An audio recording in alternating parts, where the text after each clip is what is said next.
doon, hindi makaligo. Kasama kami sa mga tita ko. Kasama rin ng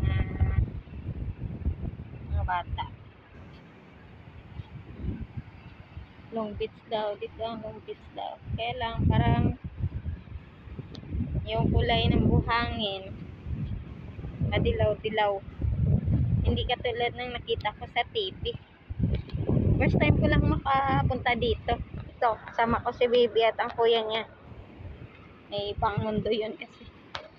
Ayan, grabe ganda. Pasyal na kayo rito sa Palawan. Maganda rito. Yan, nilalakad ko si baby para maka-exercise naman kasi takot pa rin maglakad mag-isa. May mga niyog din dito.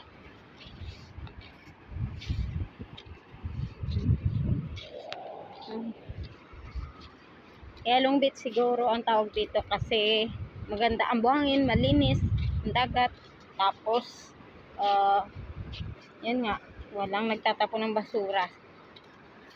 Kaya kadalasan pinapasyalan ito ng mga turista.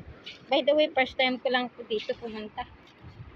Di sana kami makakasama, pero dahil ang batang tong maliit, ayan, kaya sama na lang kami.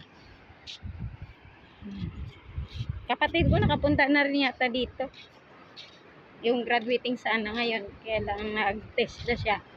Kaya hindi siya graduating. Ayun, lakad. Huwag mag-plan. Sige, babae na po. Palikot na kasi ang baby ko.